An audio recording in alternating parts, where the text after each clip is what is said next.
한국? 전쟁 복구도 안 된 후진국 아니야? 충격적인 일이 벌어졌습니다. 지금 여기 한국은 도로도 없는 가난한 나라이고 전쟁 준비를 하느라 인프라도 잘 되어 있지 않은 나라라며 한국을 무시하는 한 여성이 있습니다. 그런 그녀가 한국에 도착하자마자 이것을 보고 경악을 금치 못하며 오열을 하고 말았다고 하는데요. 대체 무엇을 보고 이러는 걸까요? 안녕하세요. 저는 영국에 사는 사라라고 합니다. 다큐멘터리 제작팀에서 일하는 프로듀서예요. 제 상사가 저에게 한국으로 가야 한다고 했을 때 정말 믿을 수 없었어요. 왜 하필 한국이었을까요? 저는 한국이 아직 개발도상국이고 인프라가 열악하며 북한과의 긴장 관계 때문에 위험하다고 들었거든요. 하지만 사라, 이건 정말 좋은 기회예요. 상사가 전혀 도움이 되지 않는 미소를 지으며 말했어요. 네트워크에서 새 다큐멘터리 시리즈를 위한 로케이션을 답사할 사람이 필요해요. 저는 인상을 찌푸리며 과제 폴더를 내려다봤어요.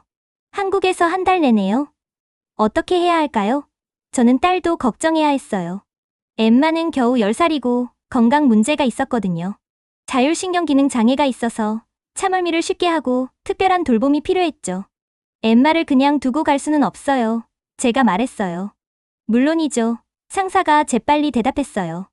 회사에서 두 사람 모두의 비용을 부담할 거예요. 다 준비되어 있어요. 그날 밤, 저는 온라인에서 한국 사진들을 찾아봤어요. 사진들은 오래된 건물들, 붐비는 거리, 그리고 그다지 많지 않은 것들을 보여줬어요. 가방을 싸면서 한숨을 쉬었죠. 엠마에게 말했을 때 그녀도 별로 기분이 좋지 않았어요. 엄마, 한국 음식이 엄청 맵다고 들었어요. 그녀가 불평했어요.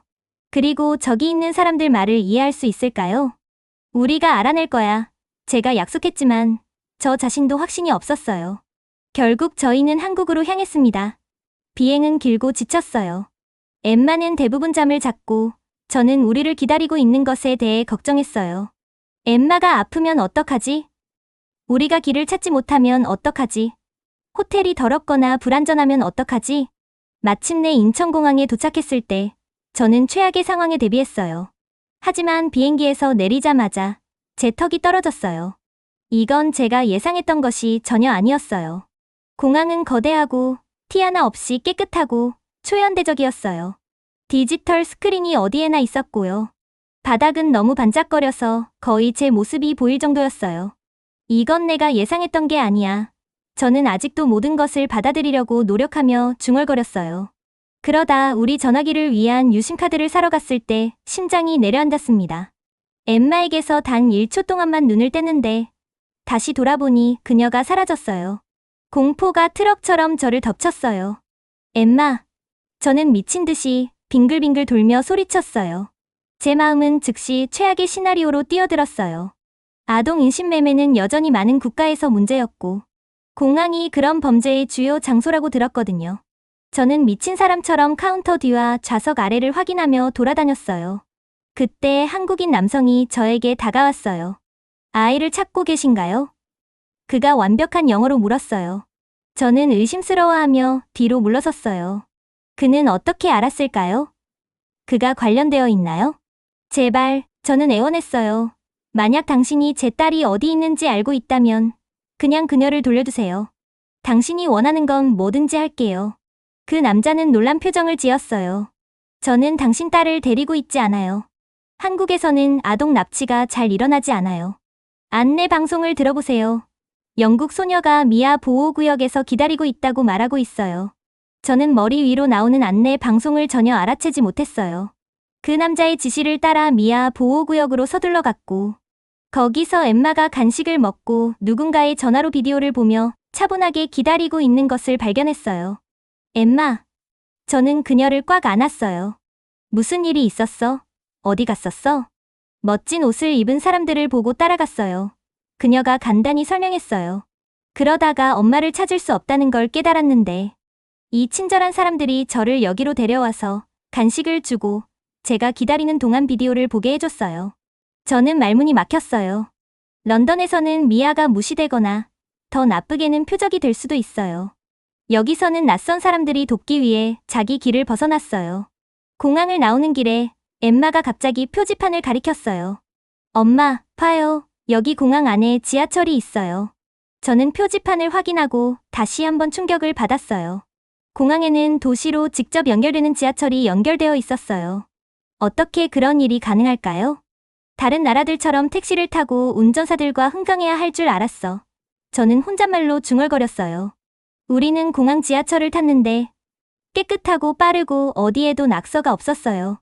엠마는 보통 런던의 지하철에서 느끼는 것처럼 멀미를 하지 않았어요. 제 머리가 빙빙 돌았어요.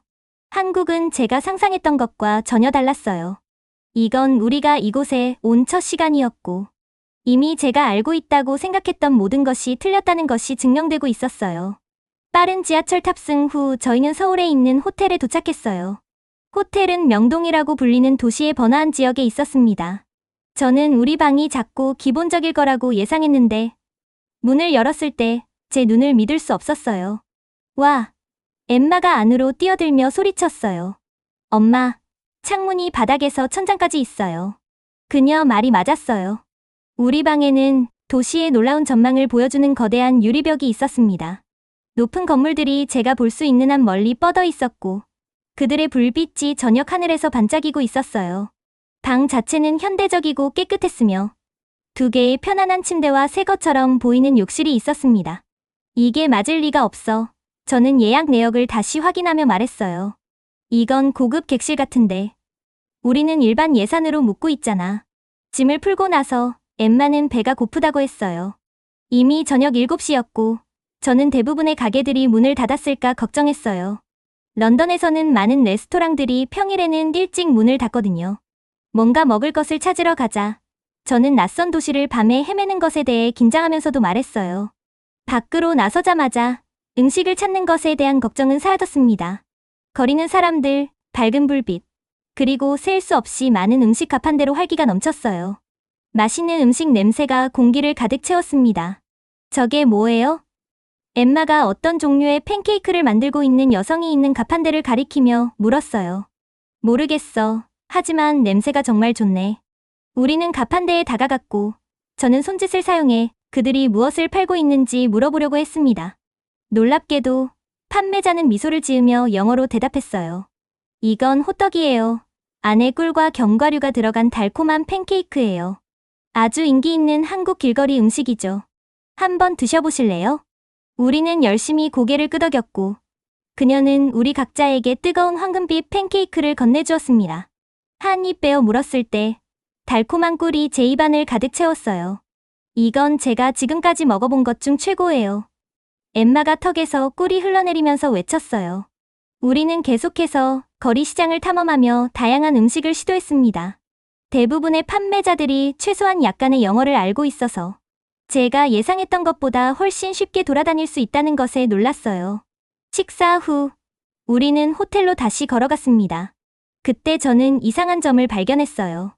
엠마, 저기 봐. 저는 공원에 혼자 앉아있는 10대 소녀들 그룹을 가리키며 말했어요. 거의 밤 10시인데 어떻게 그들이 저렇게 혼자 앉아있을 수 있지? 런던에서는 엠마가 어두워진 후 공원에 앉아있도록 절대 두지 않을 거예요. 안전하지 않을 거니까요. 우리가 지켜보는 동안 소녀들 중 한 명이 일어나 벤치에 비싼 휴대폰을 두고 근처 자판기로 걸어갔습니다. 그녀는 1분 후에 돌아와서 휴대폰을 집어들고 친구들과 계속 대화를 나눴어요. 그녀가 전화기를 그냥 거기에 두고 갔어요. 엠마가 제 생각을 그대로 말했어요. 한국의 범죄율이 내가 생각했던 것보다 훨씬 낮은 모양이구나. 저는 중얼거렸어요. 호텔로 돌아와서 저는 휴대폰을 충전해야 했습니다. 충전기를 꺼냈지만 플러그가 다르다는 것을 깨달았어요. 프론트 데스크에 가서 어댑터가 있는지 확인했습니다. 죄송합니다만 현재 어댑터가 다 떨어졌습니다. 접수원이 말했어요. 하지만 길 건너편에 있는 편의점에서 판매하고 있어요. 저는 시계를 보았어요. 거의 밤 11시였습니다. 아직도 열려 있을까요? 제가 물었어요. 접수원은 혼란스러워 보였어요. 네. 물론이죠. 24시간 열려 있어요. 저는 편의점에 갔는데 밝게 빛나고 상상할 수 있는 모든 것이 완벽하게 구비되어 있었습니다. 어댑터뿐만 아니라 신선한 음식, 의류 항목, 미용 제품. 심지어 사람들이 가게의 전자레인지에서 막 준비한 인스턴트 라면을 먹고 있는 작은 좌석 공간까지 있었어요. 방으로 돌아와서 저는 휴대폰을 충전하고 도시 불빛을 바라보았습니다. 제가 한국에 대해 믿었던 모든 것이 시간이 지날수록 잘못된 것으로 증명되고 있었어요. 저는 한국이 개발이 덜 되고 길 찾기가 어렵고 잠재적으로 안전하지 않을 것이라고 생각했습니다. 대신 저는 현대적이고 효율적이며 보기에 매우 안전한 도시를 발견하고 있었어요. 엄마, 엠마가 제 생각을 끊으며 말했어요. 내일 전동 스쿠터를 타볼 수 있을까요? 모든 사람들이 돌아다니는데 그것들을 사용하는 것 같아요. 저는 미소를 지었어요. 물론이지, 왜 안 되겠어. 내가 상상했던 것보다 한국에 대해 발견할 것이 훨씬 더 많은 것 같구나. 잠자리에 들기 전에 저는 이메일을 확인하여 내일의 촬영 일정에 대한 제작자의 메시지를 찾았습니다. 우리는 전통시장과 강남이라는 기술 지구를 방문하기로 되어 있었어요. 이제 자자, 엠마. 저는 불을 끄며 말했어요. 내일은 바쁜 하루가 될 거야. 잠에 빠져들면서 저는 한국이 우리를 위해 어떤 다른 놀라움을 갖고 있을지 궁금할 수밖에 없었습니다. 다음 날 아침, 저희는 촬영 일정을 시작하기 위해 일찍 일어났어요. 호텔에서 간단히 아침 식사를 한 후 광장시장이라고 불리는 전통시장으로 향했습니다. 엠마, 내 곁에 꼭 붙어 있어. 저는 분주한 시장에 들어서면서 말했어요. 수백 명의 사람들이 다채로운 옷부터 제가 전에 본 적 없는 이상한 음식까지 판매하는 가판대 사이를 오갔습니다. 엄마, 이 모든 것들을 봐요. 엠마의 눈이 커지면서 살아있는 문어를 파는 가판대를 가리켰어요. 사람들이 정말 저것들을 먹고 있어요? 제가 대답하기 전에 제 전화기가 울렸어요. 제 프로듀서인 데이비드였습니다. 사라, 계획이 변경됐어요. 그가 급한 목소리로 말했어요. 다큐멘터리를 위해 부산에서 촬영해야 해요. 서울에서 약 3시간 거리에 있는 해안 도시예요. 당신과 엠마가 오늘 그곳으로 갈 수 있을까요? 저는 인상을 찌푸렸어요. 부산이요? 오늘요? 하지만 그건 너무 멀고 엠마는 멀미를 쉽게 해요. 회사에서 모든 것을 준비할 거예요. 고속 열차나 버스 중 원하는 것을 타면 됩니다. 데이비드가 설명했어요. 좋아요. 우리가 갈게요. 저는 데이비드에게 말했어요. 통화를 마친 후 저는 엠마에게 계획 변경에 대해 설명했습니다. 다른 도시로 여행? 멋져요. 그녀가 놀랍게도 열정적으로 말했어요. 저희는 빠르게 호텔로 돌아가서 가방을 싸고 고속터미널역으로 향했습니다. 역은 크고 현대적이었으며 제가 유럽에서 본 많은 역보다 훨씬 더 컸어요. 그곳은 버스 정류장보다는 쇼핑몰처럼 보이는 거대한 건물이었습니다. 우리 버스가 도착했을 때 저는 제 눈을 믿을 수 없었어요. 내부에는 각 좌석마다 자체 TV 화면, 전원 콘센트가 있었고 제 무릎이 앞 좌석에 닿지 않을 정도로 충분한 다리 공간이 있었습니다. 좌석은 거의 평평하게 기울어졌고 그들 사이에는 개인정보 보호 칸막이가 있었어요. 이건 비행기의 비즈니스 클래스보다 더 고급스러워. 저는 자리에 앉으면서 엠마에게 속삭였어요. 버스는 제가 움직임을 거의 느낄 수 없을 정도로 부드럽게 출발했습니다. 여행을 시작한 지 약 1시간 후 엠마는 제 태블릿으로 게임을 시작했어요. 저는 그 시간을 이용하여 제 촬영 노트를 검토하고 부산에서의 인터뷰를 위한 질문을 준비했습니다. 저는 승차감이 얼마나 안정적인지에 놀랐어요. 아무 문제 없이 제 노트북에서 타이핑할 수 있었거든요. 여행을 시작한 지 2시간 후 재앙이 닥쳤습니다. 엠마가 갑자기 창백해졌어요. 엄마, 지금 당장 화장실에 가야 해요. 그녀가 급하게 속삭였어요. 그녀의 얼굴은 실제로 고통스러워 보였습니다. 저는 미친 듯이 주위를 둘러봤어요. 저희는 시야에 휴게소가 없는 고속도로 위에 있었습니다. 엠마의 상태는 그녀가 오랫동안 참을 수 없다는 것을 의미했고 그녀는 이미 학교 여행에서 한 번 사고가 있었는데 그것이 그녀를 매우 당혹스럽게 했었어요. 조금만 참아, 엠마. 저는 무력감을 느끼며 말했어요. 아마 곧 운전사에게 어딘가에 멈춰달라고 부탁할 수 있을 거야. 저희 뒤에 앉아있던 한국인 남성이 제 어깨를 두드렸습니다. 실례합니다. 그가 완벽한 영어로 말했어요. 제가 우연히 듣게 됐어요. 좌석 화면에 긴급 화장실 버튼이 있어요. 그걸 누르면 운전사가 다음 휴게소에 정차할 거예요. 그런 버튼이 있나요? 저는 믿을 수 없다는 듯이 물었어요. 영국에서는 버스 운전사들이 노선을 빨리 끝내고 싶어 해서 예정된 휴게소에서조차 거의 정차하지 않았거든요. 제가 버튼을 눌렀고 5분 이내에 버스는 휴게소에 정차했습니다. 하지만 이 휴게소는 제가 유럽에서 익숙했던 기본 시설과는 달랐어요. 그것은 레스토랑, 깨끗한 화장실, 심지어 어린이 놀이 공간까지 있는 작은 쇼핑 센터에 가까웠습니다. 저희는 화장실로 급히 갔지만 엠마는 그곳에 도착하기 전에 실수를 해버렸어요. 엠마의 눈에 눈물이 고이자 저는 정말 안타까웠습니다. 괜찮아, 엠마. 저는 그녀를 위로하려고 노력하며 말했어요. 우리가 뭔가 방법을 찾을 거야. 저희가 어떻게 해야 할지 궁금해하며 서 있을 때 버스 회사 유니폼을 입은 한국인 여성이 저희에게 다가왔어요. 그녀는 엠마의 상황을 알아차리고 저희에게 따라오라고 손짓했습니다. 그녀는 세탁기와 건조기가 있는 작은 방으로 저희를 안내했어요. 서투른 영어와 손짓으로 그녀는 저희가 그곳에서 엠마의 옷을 세탁할 수 있다고 표시했습니다. 그녀는 심지어 엠마에게 옷이 세탁되는 동안 둘러싸고 있을 담요도 주었어요. 5분 후 엠마의 옷은 깨끗해졌고 건조되고 있었습니다. 그 여성은 엠마의 머리를 부드럽게 쓰다듬고 우리의 감사도 기다리지 않고 떠났어요. 엄마, 한국 사람들은 정말 친절해요. 엠마가 다시 미소 지으며 말했어요. 그리고 이 장소를 봐요. 황무지 한가운데 있는 쇼핑몰 같아요. 그녀의 말이 맞았어요. 이 휴게소에는 신선한 식사를 판매하는 푸드코트, 간식부터 기념품까지 모든 것을 판매하는 상점이 있었고 티끌 하나 없이 깨끗했습니다. 버스에 다시 탔을 때 저는 제가 한국에 대해 얼마나 잘못 생각했는지 깨달았습니다. 저는 인프라가 열악한 개발도상국을 예상했지만 지금까지 본 모든 것은 우리 고향에서 가지고 있는 것보다 더 발전되어 있었습니다. 저희의 고급 버스가 부산을 향해 계속 달리는 동안 저는 이 매혹적인 나라에서 어떤 다른 놀라움이 우리를 기다리고 있는지 궁금했어요. 저희는 해가 지고 있을 때 부산에 도착했어요. 버스 터미널은 서울의 터미널만큼이나 인상적이었는데 밝은 조명 아래 반짝이는 깨끗한 바닥과 한국어와 영어로 된 명확한 표지판이 있었습니다. 배고파? 저는 가방을 찾으면서 엠마에게 물었어요. 엄청 배고파요. 그녀가 대답했어요.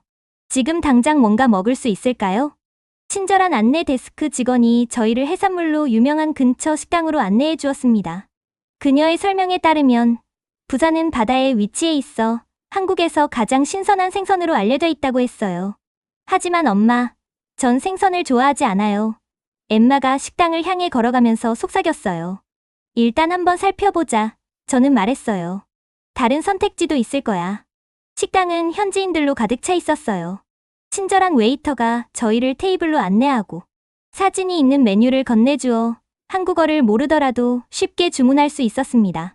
봐, 여기 후라이드 치킨도 있네. 저는 즉시 밝아진 엠마에게 말했어요. 저는 저를 위한 해물탕과 엠마를 위한 후라이드 치킨을 주문했어요. 음식이 도착했을 때 제 탕은 돌솥에서 여전히 보글보글 끓고 있었습니다. 냄새가 정말 좋았어요. 매콤하고 풍미가 가득했죠. 조금만 맛볼 수 있을까요? 엠마가 저를 놀라게 하며 물었어요. 그녀는 보통 새로운 음식을 시도하는 것을 피했거든요. 저는 그녀에게 작은 숟가락으로 조금 주었는데 그녀가 싫어할 것이라고 예상했어요. 대신 그녀의 눈이 커졌습니다. 이거 정말 맛있어요. 그녀가 외치고는 곧바로 제 그릇에서 몇 숟가락을 더 먹었어요.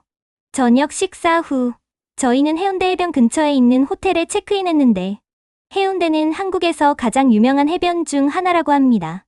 저희 방에서는 바다가 멋지게 보였고 밤이었지만 파도가 해안가에 부딪히는 것을 볼 수 있었어요. 내일 해변에 갈 수 있을까요? 엠마가 희망에 차서 물었어요. 먼저 촬영을 해야 하지만 아마도 오후에는 갈 수 있을 거야. 저는 약속했어요. 다음 날 아침 저희는 감천문화마을로 향했는데 이곳은 언덕 위에 세워진 다채로운 동네였습니다. 밝은 파란색, 분홍색, 노란색으로 칠해진 집들이 가파른 경사면을 따라 블록처럼 쌓여 있었어요. 그 사이로 작은 골목들이 꼬여 있었고 카페, 미술관, 상점들로 가득 차 있었습니다. 이곳은 마치 동화책에서 직접 나온 것 같아 저는 카메라 장비를 설치하면서 말했어요. 마인크래프트 게임 같아요. 엠마가 이미 근처 골목을 탐험하면서 덧붙였어요. 저는 아침 시간을 마을의 역사에 대해 촬영하고 현지인들을 인터뷰하는 데 보냈습니다. 이곳은 원래 한국 전쟁 이후 가난한 난민 정착지였지만 활기찬 예술지구로 변모했어요. 저는 한국이 어떻게 고난에서 태어난 것을 아름다운 것으로 바꾸었는지에 놀랐습니다. 점심시간이 되자 저는 필요한 모든 영상을 얻었어요. 엠마는 서로의 언어를 말하지 못함에도 불구하고 그녀와 또래인 현지 소녀와 친구가 되었습니다. 그들은 의사소통을 위해 함께 그림을 그리고 있었어요. 엄마, 지민이 엄마가 우리를 그들의 집에서 점심을 먹도록 초대했어요. 엠마가 저에게 달려오며 말했어요. 지민은 한국인 소녀로 엠마 뒤에 수줍게 서 있었습니다. 저는 망설였어요. 런던에서는 사람들이 낯선 사람을 자신의 집에 초대하는 경우가 거의 없었거든요. 하지만 지민의 어머니는 저희에게 따뜻하게 미소 지으며 언덕 위에 있는 그들의 집을 향해 손짓했습니다. 정말 좋을 것 같아요. 감사합니다. 저는 마침내 말했어요. 지민의 집은 작지만 티끌 하나 없이 깨끗했습니다. 오래된 건물이었지만 현대적인 가전제품과 빠른 인터넷이 있었어요. 지민은 그녀의 어머니가 점심을 준비하는 동안 엠마에게 자랑스럽게 그녀의 태블릿과 장난감을 보여주었습니다. 식사는 간단하지만 맛있었어요. 밥, 국, 그리고 엠마가 이제는 불평 없이 먹는 김치를 포함한 몇 가지 작은 반찬들이 있었습니다. 당신 딸, 아주 예쁘네요. 지민의 어머니가 서툰 영어로 엠마를 향해 미소 지으며 말했어요. 한국 처음이에요? 저는 고개를 끄덕이고 그녀에게 저희의 다큐멘터리 프로젝트에 대해 이야기했어요.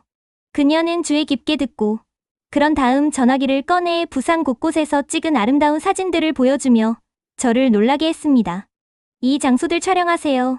그녀는 절벽에 자리 잡은 사원과 항구를 가로지르는 거대한 다리를 가리키며 제안했어요. 그들의 환대에 감사를 표한 후 저희는 그녀의 제안을 따라 오후 시간을 해동용궁사 사원에서 촬영함에 보냈습니다. 바위가 많은 해안선 바로 위에 지어진 사원은 아래에서는 파도가 부딪히고 위에서는 다채로운 등불이 흔들렸어요. 이건 집에 있는 오래된 교회들보다 훨씬 더 멋져요. 엠마가 저희 촬영을 지켜보며 말했어요. 약속대로 저희는 늦은 오후에 해운대 해변에 도착했습니다. 해변은 깨끗했고 햇살을 즐기는 가족들로 가득 차 있었어요. 아이들은 모래성을 짓고 10대들은 배구를 했습니다. 음식 노점상들이 산책로를 따라 늘어서 있어 아이스크림과 달콤한 팥 앙금이 가득한 물고기 모양의 빵을 팔고 있었어요. 엠마는 물을 향해 직행했지만 저는 그녀를 불러 세웠습니다. 잠깐, 먼저 선크림을 발라야 해. 그녀의 팔에 선크림을 바르는 동안 저는 해변에 대한 특이한 점을 발견했습니다. 저것들 봐. 저는 입구 근처에 있는 큰 금속 보관함을 가리키며 말했어요. 사람들이 수영하는 동안 가방과 전화기를 거기에 두고 있어. 그래서요? 엠마가 물에 들어가고 싶어 참을성 없이 물었어요.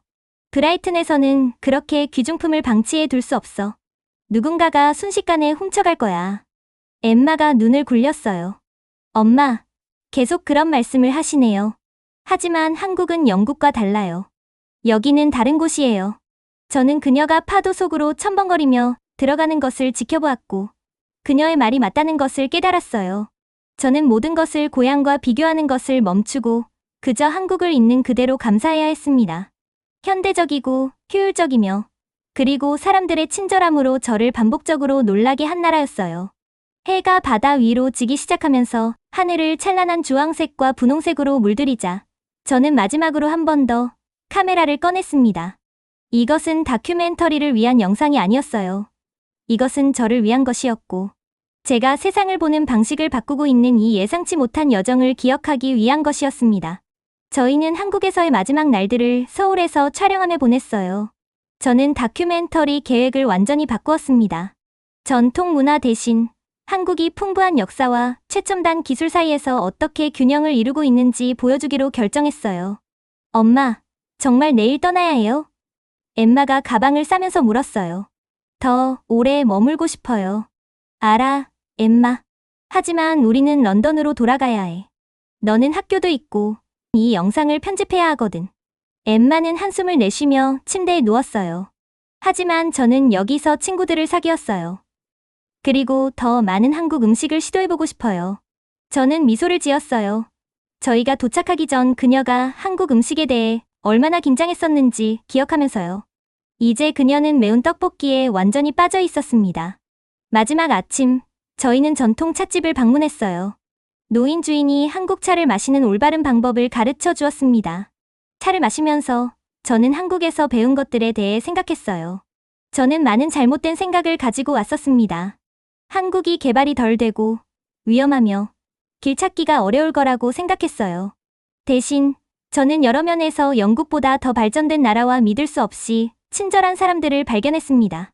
공항에서 저희는 도착했을 때와 같은 깨끗한 터미널을 통과했지만 이번에는 모든 것이 친숙하게 느껴졌어요. 저는 이제 기본적인 한국어 표지판을 읽을 수 있었습니다. 비행기에서 이륙하면서 서울의 인상적인 스카이라인을 볼 수 있었어요.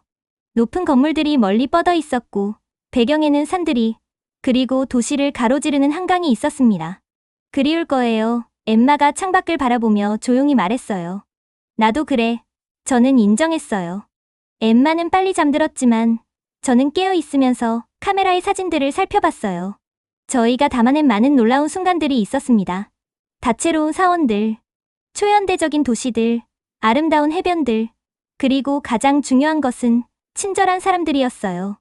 이 임무에 처음 알았을 때 저는 한국에 가는 것을 두려워했어요. 저는 너무 많은 잘못된 가정들로 가득 차 있었습니다. 이 여행은 경험하기 전에 장소를 판단하지 않는 것에 대한 중요한 교훈을 가르쳐 주었어요. 비행기가 구름 위로 솟아오르면서 저는 다큐멘터리를 위한 메모를 시작했어요. 제목이 즉시 떠올랐습니다. 한국 고정관념을 깨다. 런던이 시야에 들어왔을 때 저는 안도감 대신 집으로 돌아오는 행복과 한국을 떠난 슬픔이 섞인 감정을 느꼈어요. 아마도 다음번에는 엠마가 김치 만드는 법을 배울 수도 있겠죠. 혹은 제가 한국어로 인터뷰를 진행할 수도 있고요. 어쩌면 엠마는 지민과 같은 한국 친구들과 더 많은 시간을 보내고 싶어 할지도 모릅니다. 엠마는 이미 한국어 단어들을 메모하기 시작했고 언젠가 한국으로 돌아가기 위해 저금통에 동전을 모으겠다고 결심했습니다. 저는 그녀의 열정이 저에게도 영향을 주는 것을 느꼈어요. 다음에 런던에서 누군가 한국에 대해 물어보면 저는 미소를 지으며 말할 겁니다. 당신이 상상하는 것보다 훨씬 더 놀라운 곳이에요. 그리고 때로는 가장 의외의 여행이 가장 큰 선물을 가져다 줍니다. 하지만 저는 한 가지 확실한 것을 알고 있었습니다. 이것이 우리의 마지막 강문이 아닐 거라는 것이었어요. 오늘의 사연은 여기까지입니다. 끝까지 시청해주셔서 감사합니다. 1초 만에 클릭할 수 있는 구독과 좋아요는 저에게 너무 큰 힘이 됩니다. 감사합니다.